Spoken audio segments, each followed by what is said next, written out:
Hi friends, first greeting తయారు చేసుకుందామా? మరి బాగున్నాయా?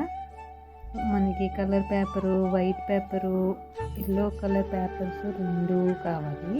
మనం విసిరికార చేసేవాళ్ళం కదా, అలా మర్చుకుని రెండు మధ్యకి ఫోల్డ్ చేసి మధ్యలో గమ్ చేసి అతికిచ్చేయాలన్నమాట. అప్పుడు హాఫ్ విసిరికార వచ్చినట్టు వస్తుంది. అలానే ఇంకో పార్ట్ కూడా తయారు చేయాలి. ఆ తర్వాత ఒక బ్లూ కలర్ పేపర్ తీసుకుని ఇది మధ్యలో స్టిక్ చేయాలన్నమాట. అలానే అటు సైడు ఇటు సైడు కార్నర్లో రెండు పెట్టాలి. తర్వాత ఒక గ్రీన్ కలర్ పేపర్ తీసుకుని మధ్యలో వచ్చి సగం ఫోల్డ్ చేసి 4 భాగాలుగా కట్ చేయాలన్నమాట. కట్ చేసిన భాగాలని లోపలికి మర్చుకోవాలి. అవి మర్చి తర్వాత పేపర్ మూసేస్తే ఇవి తెరుచుకున్నప్పుడు మనకి బాక్స్ లాగా వస్తుంది అన్నమాట. ఆ బాక్స్ మీద మనం 2026 అని నెంబరింగ్ చేసుకోవాలి. స్కెచ్ అయినా బ్రష్ పెన్ అయినా తీసుకుని 2026 అని కింద పైన మనం వేస్తున్నాం. ఇది మూసి తెరిచినప్పుడు బాక్స్ లాగా పైకి కనిపిస్తుంది అన్నమాట. పైన సింపుల్గా హ్యాపీ న్యూ ఇయర్ అని రాసుకోవచ్చు.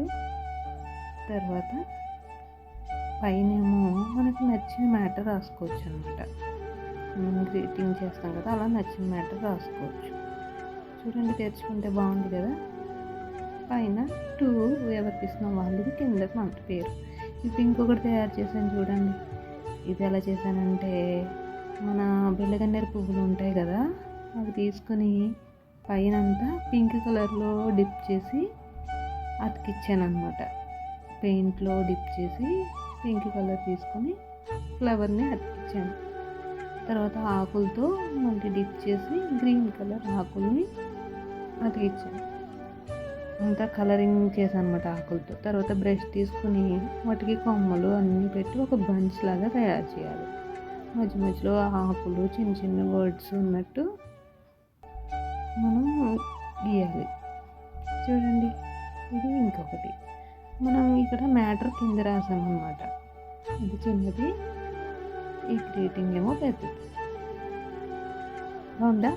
ఇదే విధంగా మనం బర్త్డేస్కి, ఫెస్టివల్స్కి కూడా తయారు చేయొచ్చు. మరి కామెంట్ చేయండి.